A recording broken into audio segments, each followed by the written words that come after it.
Noiseless. Hello guys, this is Urbanized Media. Welcome back again to my channel. Today we are in Nnewi Anambra State. We are inside Nnewi, and guess what? We ran across a new innovation. We met this young man that built electric vehicle that is solar powered. This vehicle you are seeing now was constructed by the man from start to finish. He did it. He gathered materials together and was able to come up with this thing, this car.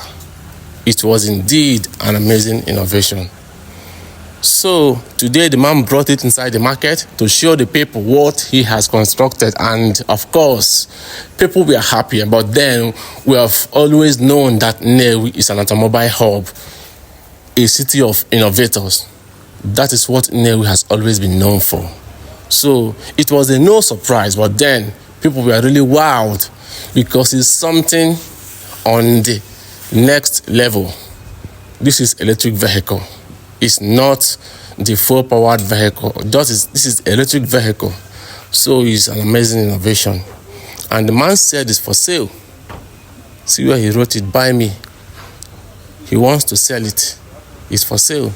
So this vehicle you see now, the panel, the solar panel is on top of the roof. That's where the solar panel is located. And it has the batteries inside here. See the battery here. I think it's 10 in number, 1, 2, 3, 4, 5, 6, 7, 8, 9, 10. It uses 10 batteries. And this vehicle, one thing about it is, as you are driving it, so far there is sun. No matter how little it is, it will be charging.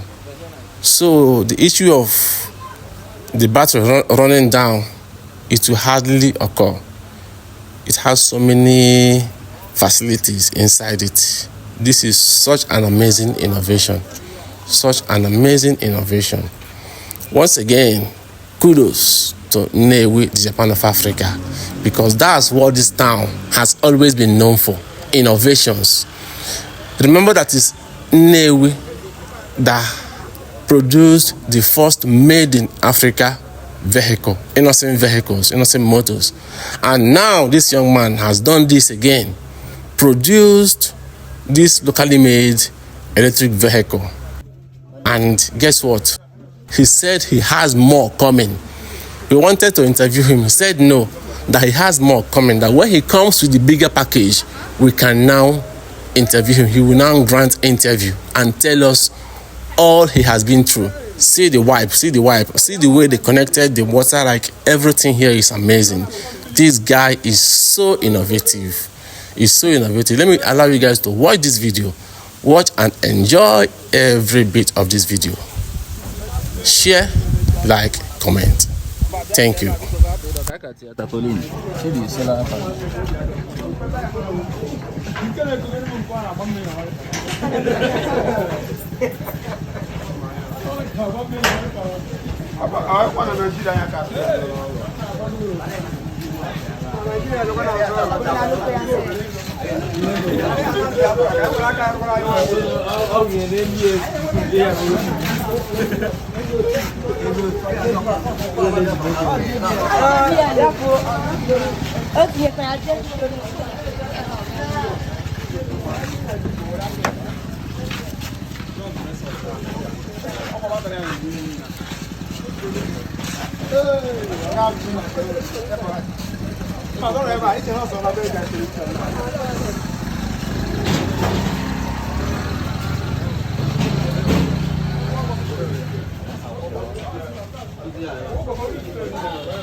You want to get supply?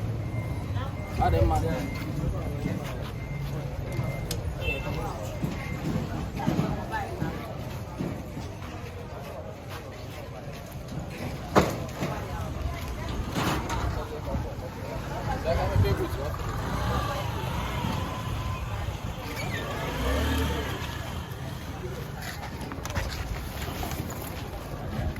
Boss.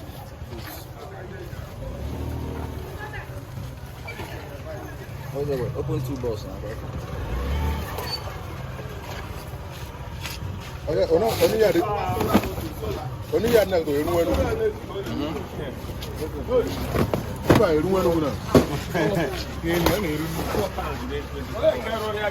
to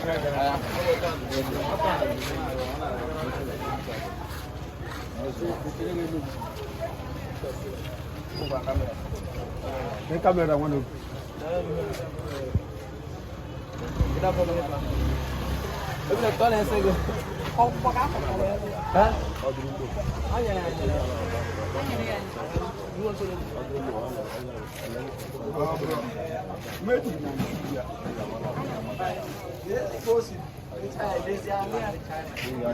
They're quite for the China.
One of those put down on Mado.